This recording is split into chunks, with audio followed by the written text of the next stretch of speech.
Nós daremos sequência à nossa série de mensagens nas bem-aventuranças, série A Cidadania do Reino de Deus. Eu te convido a abrir sua Bíblia no Evangelho de Jesus, segundo escreveu Mateus, capítulo 5.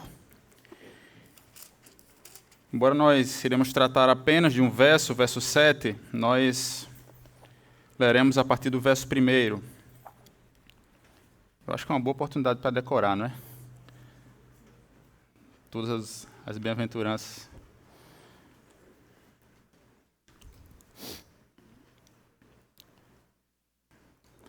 Mateus capítulo 5, a partir do verso 1, diz assim a palavra do Senhor. Quando viu as multidões, Jesus subiu ao monte. Havendo-se sentado, seus discípulos se aproximaram, e ele começou a ensinar-lhes, dizendo: Bem-aventurados os pobres em espírito, pois deles é o reino do céu. Bem-aventurados que choram, pois serão consolados. Bem-aventurados os humildes, pois herdarão a terra. Bem-aventurados os que têm fome e sede de justiça, pois serão saciados. Bem-aventurados os misericordiosos, pois alcançarão misericórdia. Vamos orar mais uma vez? Te damos graças, Senhor, por Tua palavra que foi lida. Nós te pedimos que Teu Espírito Santo nos abençoe nessa manhã, Pai. Que a mensagem do Teu Evangelho possa romper a nossa cegueira e nossa surdez, Pai. Nessa manhã, para que nós possamos ver a beleza de Cristo Jesus e quem nós somos e o que o Senhor quer de nós. Te peço por mim, bem como pelos meus irmãos. Nesta hora, nós choramos pelos méritos de Cristo. Amém. Jean Valjean, um ex-condenado que cumpriu 19 anos de trabalhos forçados, havia sido solto há 4 dias. Ele caminhou por longos quilômetros a fim de chegar em uma determinada cidade. Mas no meio do caminho, ele parou em um vilarejo com a intenção de conseguir uma hospedaria para que pudesse descansar, recuperar suas forças e seguir. Mas ele, ao bater nessas hospedarias, ele foi expulso de todas elas, por causa de seu documento de sentenciado, embora ele fosse um homem livre. Depois de várias tentativas, ele se depara com uma porta, vai até ela e bate. Era a casa de um monsenhor, o pároco da cidade. O monsenhor o convida a entrar e, muito desconfiado, Jean Valjean entra e é recebido como um convidado de honra para o jantar. Enquanto isso, estava sendo preparado para ele um quarto quente, os panos limpos, para que ele pudesse descansar. Na mesa é colocada os candelabros de prata, talheres de prata, a especialidade da casa para receber aquele convidado. Mas naquela madrugada, a imagem dos talheres de prata ficou na mente de Jean Valjean. Ele pegou a mochila, foi até o quarto do monsenhor enquanto este dormia, pegou facilmente os talheres de prata, pulou a janela, atravessou o jardim e desapareceu.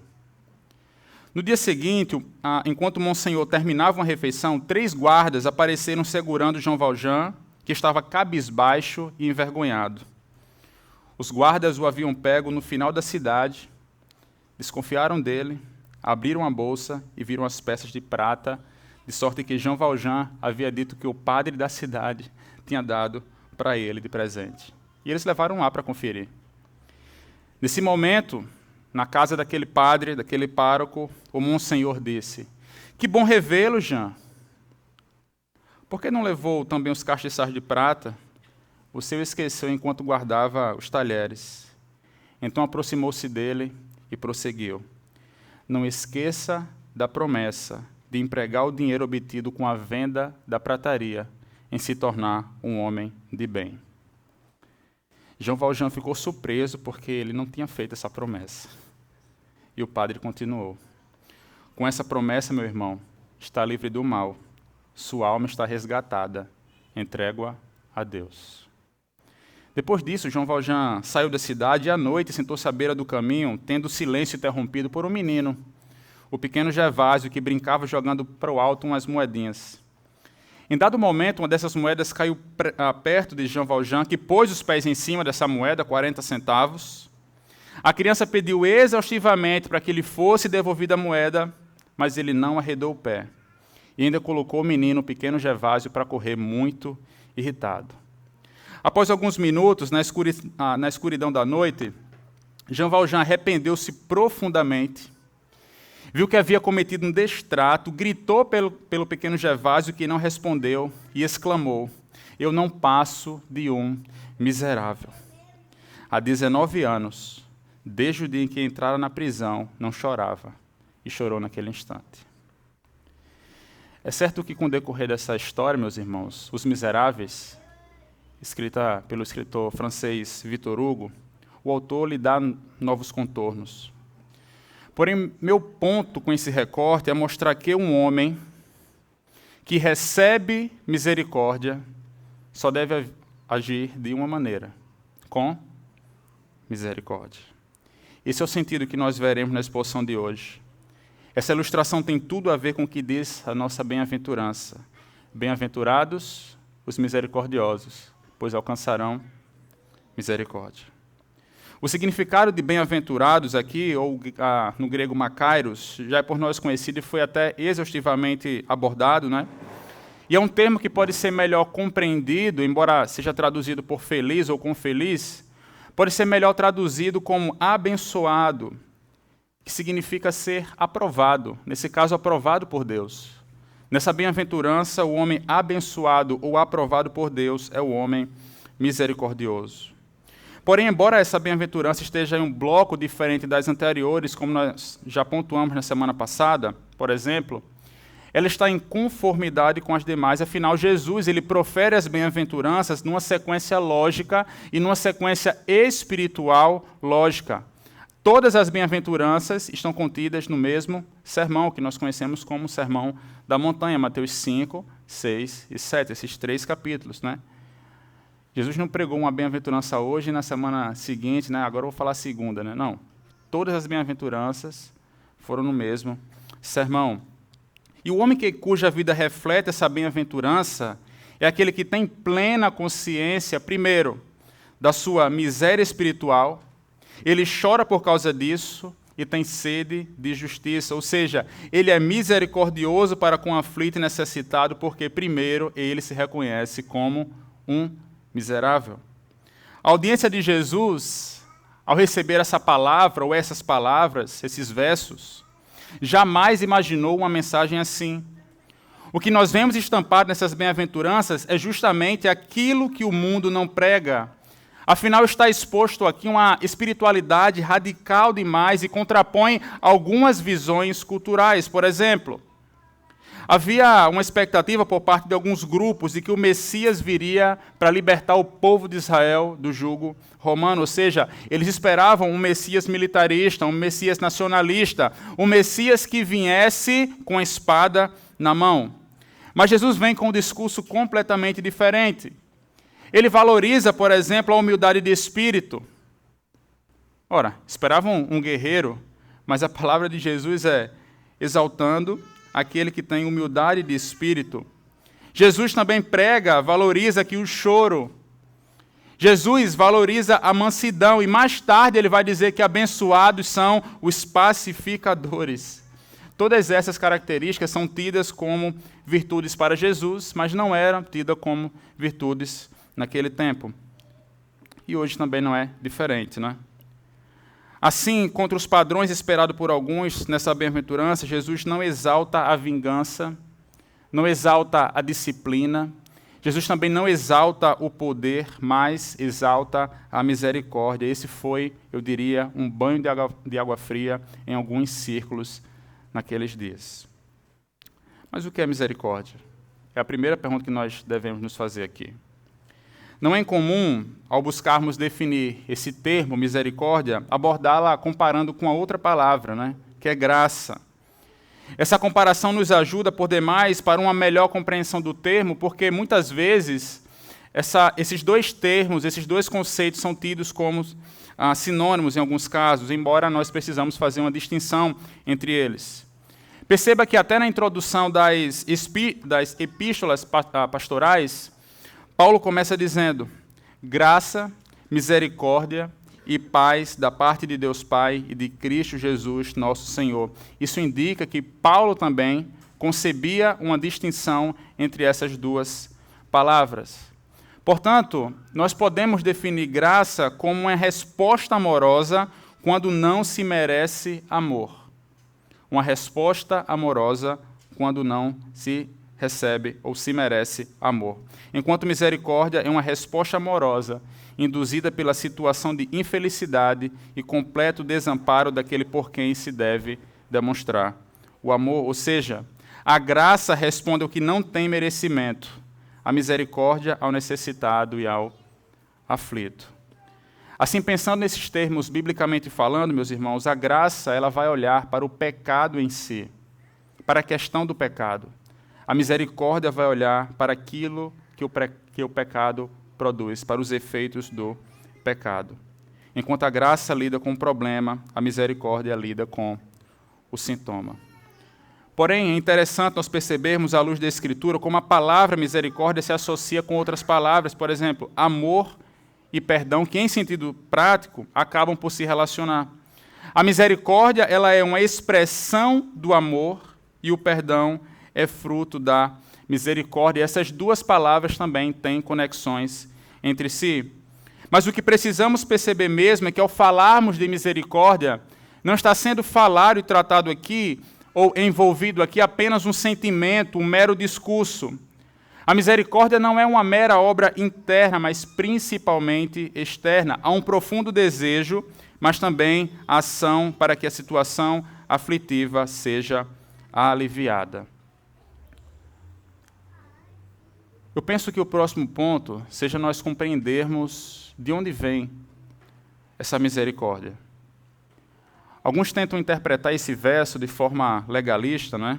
Como se ele dissesse que a única maneira de obter a misericórdia de Deus é se você for misericordioso, né? Porque eu sou misericordioso, aí é que eu vou alcançar a misericórdia. Mas, meus irmãos, se eu e você fôssemos julgados rigidamente de acordo com essas condições, nós não receberíamos, em hipótese alguma, misericórdia. Isso porque nós não somos misericordiosos por natureza. Esse não é um atributo humano normal, logo a recompensa dessa bem-aventurança não está baseada em méritos. Todo homem não misericordioso demonstra que é profundamente ignorante de seu próprio estado, e essa pessoa não consegue se ver como pobre e miserável espiritualmente. Assim, a própria condição que torna essas pessoas sem misericórdia também torna essas pessoas incapazes de receber misericórdia.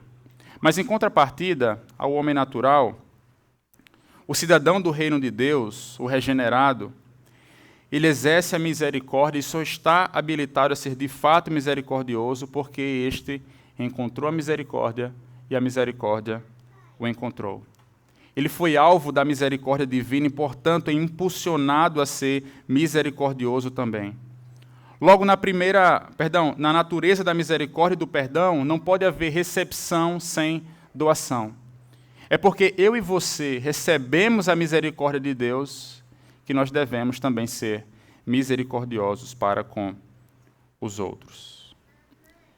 O cristão deve perdoar e ser misericordioso com os outros, porque antes Deus, em Cristo, já o perdoou. Veja o que Paulo escreve, por exemplo, em Efésios 4:32. Ele diz: pelo contrário, sede bondosos e tende compaixão uns para com os outros, perdoando uns aos outros, assim como Deus vos perdoou em Cristo. Em Colossenses, ele prossegue, capítulo 3, versos 12 e 13. Então, como santos e amados, eleitos de Deus, revestivos de um coração cheio de compaixão, bondade, humildade, mansidão e paciência, suportando e perdoando uns aos outros. Se alguém tiver alguma queixa contra o outro, assim como o Senhor vos perdoou, também fazer. Veja, não é que a misericórdia vem sobre mim, sobre você, e nós precisamos nos satisfazer por isso, estarmos plenos e confortáveis com isso. Não, nós devemos também olhar os outros à nossa volta e sermos também com eles misericordiosos. Por isso o cristão está numa posição intermediária. Ele perdoa porque foi perdoado, e a misericórdia que ele recebe não é para se guardar, mas para se compartilhar. Portanto, o que nós vemos aqui é que a origem da misericórdia e o que nos torna misericordiosos é a graça de Deus. Mas aí você pode se questionar, não é? Nós falamos que o homem natural não exerce misericórdia porque não é dele, não é do homem ser misericordioso. Mas como nós podemos compreender, por exemplo, atos de misericórdia da parte de incrédulos, né, para com os necessitados, ou atos cotidianos de perdão de pessoas não regeneradas? Se o cidadão do reino de Deus é habilitado pela graça de Deus a ser misericordioso, de igual forma, pela graça, todo homem pode fazer atos de bondade e misericórdia. É isso que nós conhecemos dentro da teologia como graça comum. A graça comum ela é tida como graça, pois ela sustenta, ela conserva as relações depois da queda. Imagine se não houvesse essa graça de Deus sobre a nossa vida. Uma graça que refreia os efeitos do pecado. Nós já teríamos nos destruído, meus irmãos. Essa que é a verdade. O mundo, em razão do pecado, teria sido destruído se a graça comum de Deus não tivesse interferido. A graça comum é o que habilita um homem incrédulo a perdoar sua esposa. A graça comum é o que habilita um homem a ter atos de bondade para com seus filhos e o que possibilita uma nação a perdoar outra nação, por exemplo. Esse desenvolvimento cultural abrange a preservação da raça humana e da criação, a sustentação da ordem criada e a distribuição dos talentos aos seres humanos. É assim que nós devemos enxergar e compreender as obras de beleza que podem ser produzidas por um artista, embora ele seja promíscuo, incrédulo, blasfemador, ou atos de justiça cometidos por uma pessoa que fala desdenhosamente sobre lealdades religiosas. Portanto, o pressuposto da graça comum é o pecado. Da mesma forma que a graça salvadora o pressupõe também. Nós precisamos lembrar que, nesse aspecto, tudo é graça. Se eu e você podemos ser misericordiosos, porque nós entendemos a misericórdia que nós recebemos, a graça que nós recebemos da parte de Deus, nós devemos dar-lhe glória por isso. Da mesma forma, um homem incrédulo, que é misericordioso para com o outro, o faz também por graça. Mas o que difere o homem natural, que pode eventualmente ser misericordioso, do homem regenerado, o cidadão do reino de Deus, é justamente o compromisso do seu coração. O cristão deve exercer misericórdia e perdão porque primeiro se reconhece como um pecador, desprovido de autossuficiência e que carece de Deus. Ele perdoa porque Deus o perdoou primeiro, como nos diz o apóstolo Paulo em Efésios 2, versos 4 e 5. Mas Deus, que é rico em misericórdia, pelo imenso amor com que nos amou, estando nós vivos? Não. Mortos em nossos pecados, deu-nos vida juntamente com Cristo, pela graça sois salvos. É por essa razão que o cristão pode e deve se mostrar misericordioso para com os seus semelhantes. Mas, ao mesmo tempo, o cristão vive na tensão de ter sido perdoado, mas sabe que não está totalmente livre dos efeitos do pecado e se torna também perdoador e misericordioso por causa dessa perspectiva.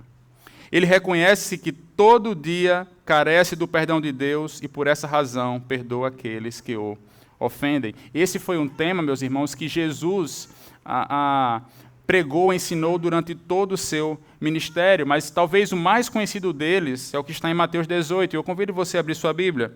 Mateus capítulo 18, a partir do verso 21. Ele diz assim: Então Pedro, aproximando-se dele, perguntou-lhe: Senhor, até quantas vezes deverei perdoar meu irmão que pecar contra mim? Até 7 vezes? Jesus lhe respondeu: Não te digo que até 7 vezes, mas até 70 vezes 7. Por isso o reino de Deus é comparado a um rei que quis acertar contas com os servos. E quando começou, foi-lhe apresentado um deles que lhe devia 10.000 talentos. Mas não tendo com que pagar, seu senhor ordenou que ele, sua mulher, seus filhos e todos os seus bens fossem vendidos para que a dívida fosse paga. Então aquele servo, prostrado diante dele, rogava-lhe: Senhor, tem paciência comigo, que te pagarei tudo. Comovido, o senhor daquele servo soltou-lhe e perdoou-lhe a dívida. Ao sair, porém, aquele servo encontrou um dos seus conservos que lhe devia 100 denários. E agarrando, sufocavam, dizendo: paga o que me deves. Então, caindo aos pés, o seu companheiro lhe suplicava: tem paciência comigo, que te pagarei. Ele, porém, não quis. Antes, mandou colocá-lo na prisão, até que pagasse a dívida. Seus conservos, vendo o que acontecera, ficaram muito tristes e foram contar tudo ao seu senhor. Este, então, chamou sua presença e disse-lhe: servo mau, perdoei-te a toda a dívida, porque me suplicastes. Tu também não devias ter compaixão do teu companheiro, assim como tive de ti? E, irado, entregou aos carrascos, até que ele pagasse tudo o que lhe devia. Assim também vos fará meu Pai Celestial, se cada um de vós não perdoar de coração o seu irmão. Quando nós nos tornamos inflexíveis, nós, os cristãos, que recebemos o perdão de Deus, a graça de Deus, quando nós nos tornamos inflexíveis para com os pecados de nossos irmãos, nós estamos dizendo que somos melhores do que Deus.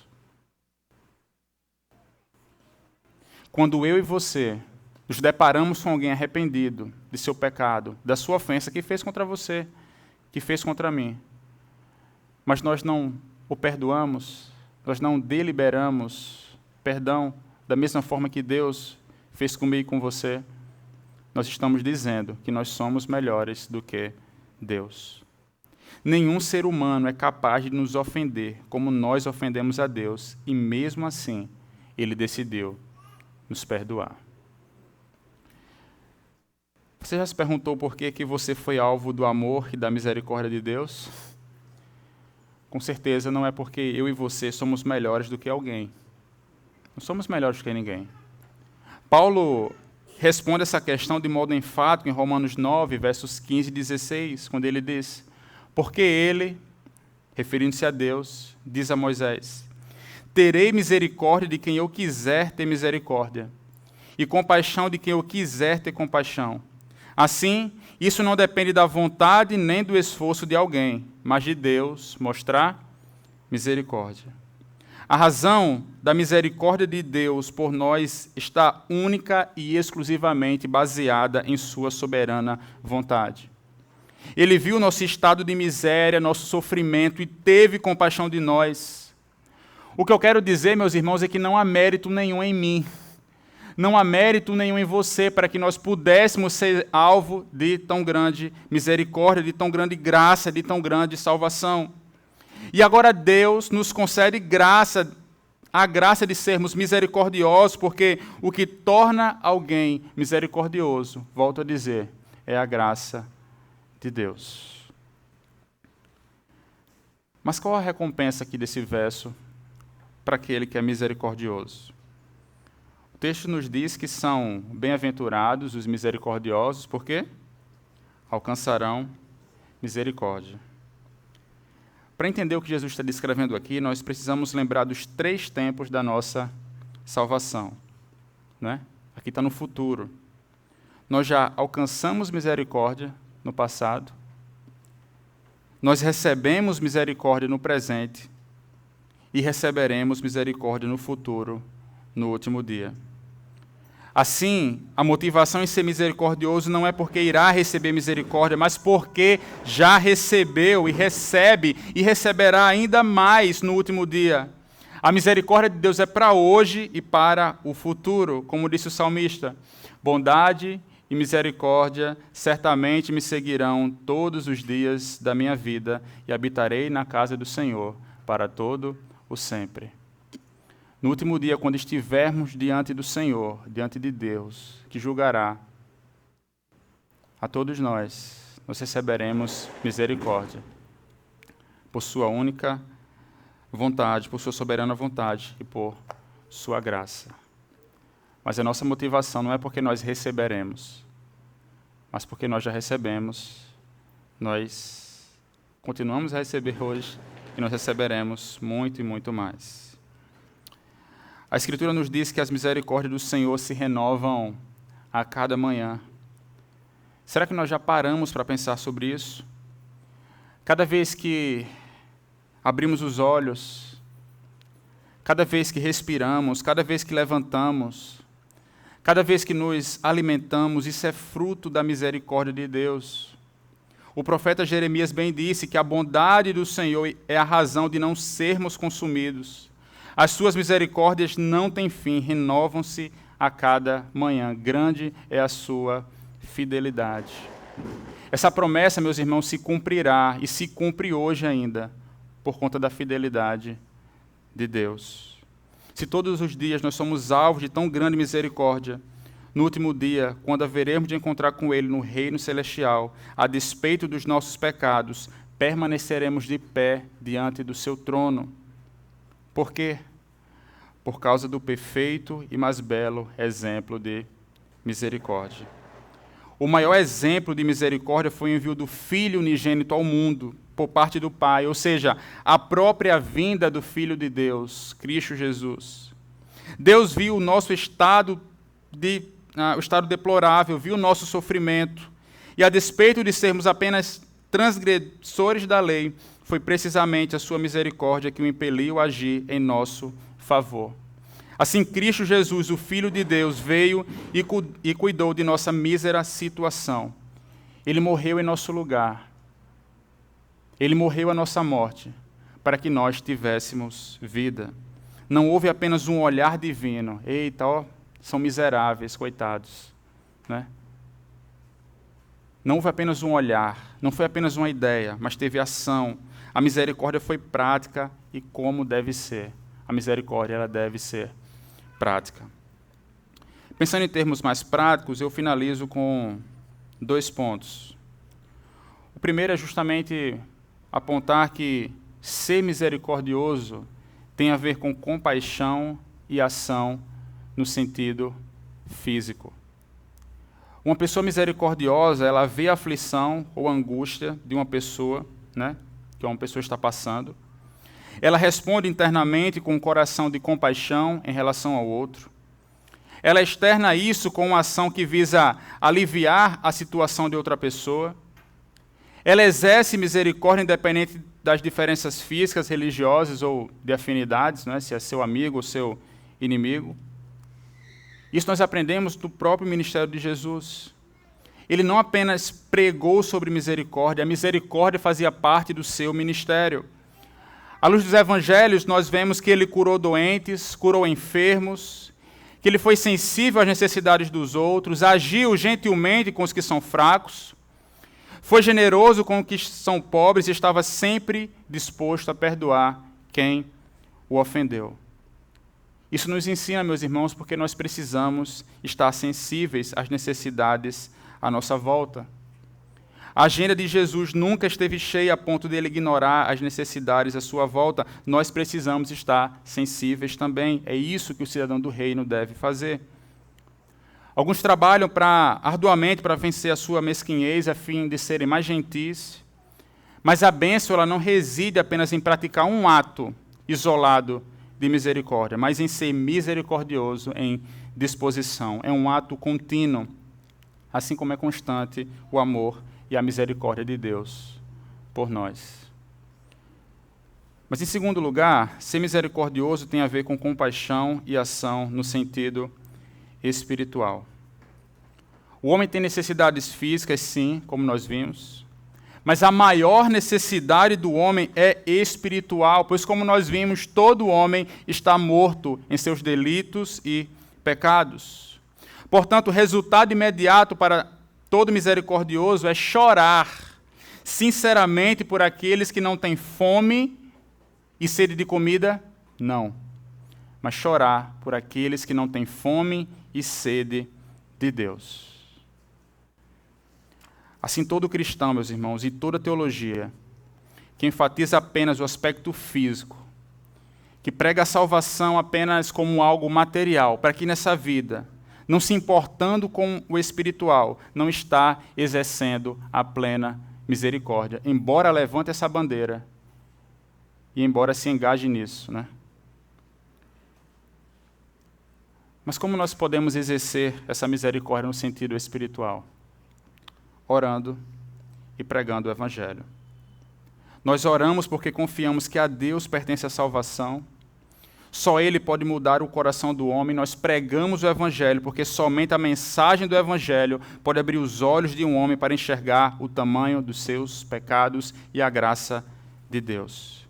Esse é o ato mais misericordioso que alguém pode ter, e essa é a principal forma de demonstrar misericórdia às pessoas. É isso que o cidadão do reino deve fazer. Enxergar o pecado no outro, ver a terrível situação daquele homem, por vezes rico, por vezes bem de vida, mas a sua alma podre, porque não conhece a Cristo, está morto em seus delitos e pecados. Com essas perspectivas em mente, uma vez perdoados, exercemos misericórdia com os de nossa casa, fomentamos a misericórdia e o perdão entre os nossos filhos, demonstramos misericórdia no ambiente de trabalho, tanto física quanto espiritualmente falando, evidenciamos misericórdia na nossa maneira de agir e falar. A misericórdia, no pleno sentido do termo, é amar ao próximo como você se ama.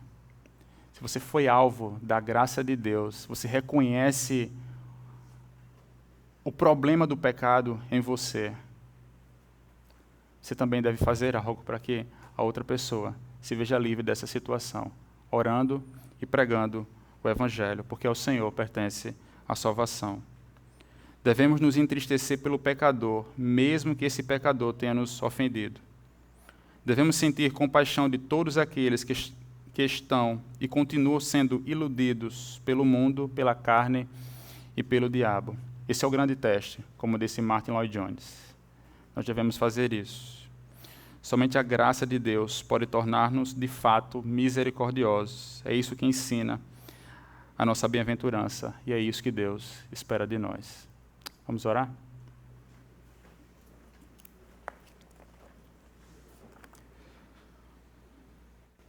Muito obrigado, Senhor, porque Tua misericórdia nos alcançou.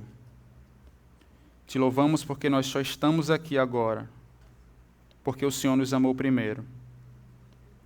Esse amor não foi algo subjetivo, Pai, mas se tornou-se em ação quando o Senhor enviou Cristo Jesus ao mundo para morrer em nosso lugar.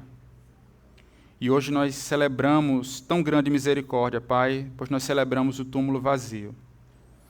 Muito obrigado, Pai, que essa compreensão possa invadir a nossa mente, o nosso coração, Pai, mas também possa se transformar em atos, em prática, em ação, a todos aqueles que necessitam, Pai, e que estiverem à nossa volta. Que nós possamos ser misericordiosos, Pai, com o nosso próximo. Que nós possamos, Senhor, perdoar, assim como o Senhor nos perdoou. Que nós possamos, Pai, ao contemplar o homem perdido, enxergar o quão envolvido no pecado ele está, Pai, e que não se enxerga. Mas nós te oramos para que o Senhor abra os olhos de todos aqueles que estiveram ao nosso redor. Que nós possamos pregar o Evangelho, Pai, pois nós sabemos que a maior necessidade de um homem é a sua necessidade espiritual. Todo o mal terreno é transitório, Senhor. Mas aquele que no último dia não se encontrar em Cristo Jesus irá sofrer, Pai, por toda a eternidade. Nos habilita a pregar o Teu Evangelho, a sermos misericordiosos, Pai. Por Tua graça, nós choramos em nome do Teu amado Filho, que vive e reina para todo sempre. Amém.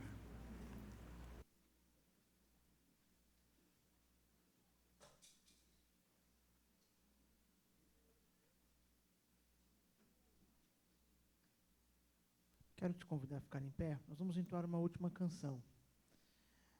Que essa canção, ela, de alguma maneira, nos ajude a aplicar aquilo que ouvimos essa manhã, ou meditar sobre como aplicar.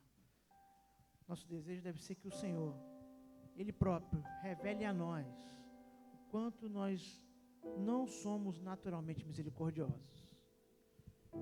E o quanto nós deveríamos ser instrumentos na mão de Deus para refletir, para espelhar a misericórdia dEle em nós.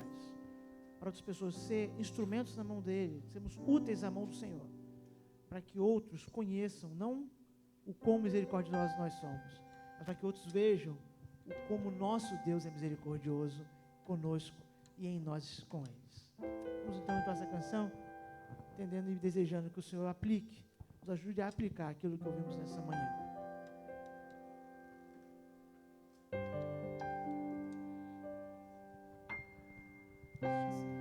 Senhor, e me conheces, quebranta o meu coração,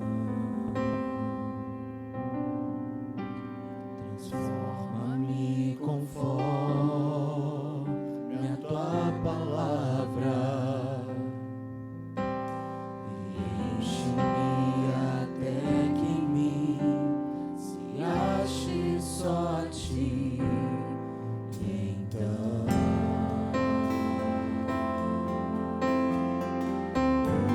usa-me, Senhor,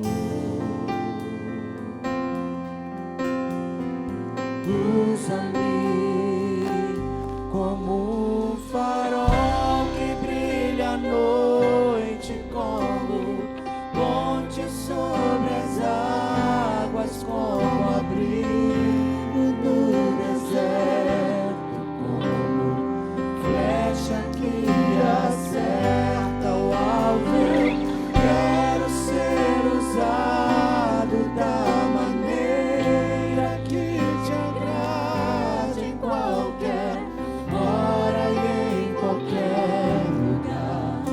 Eis aqui a minha vida, usa-me, Senhor, usa-me, sonda-me, Senhor, e me conhece, quebranta o meu coração, transforma-me conforme a tua palavra e enche-me até que em mim se ache só a ti.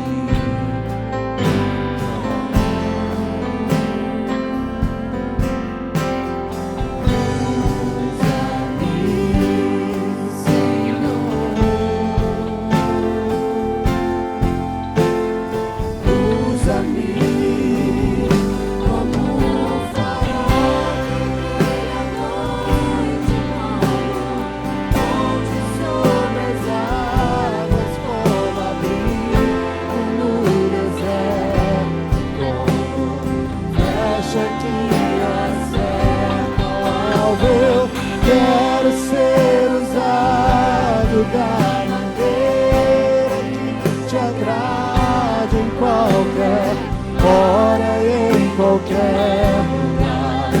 Eis aqui a minha vida, usa-me, Senhor, usa-me, sonda-me, quebranta-me, transforma-me,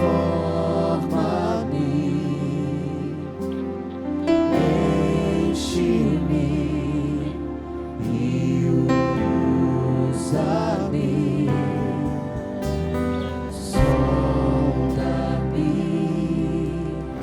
quebranta-me,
dessa manhã, você pode se assentar, que o Senhor possa lembrar a você que já é um servo dele, como misericordioso ele foi contigo.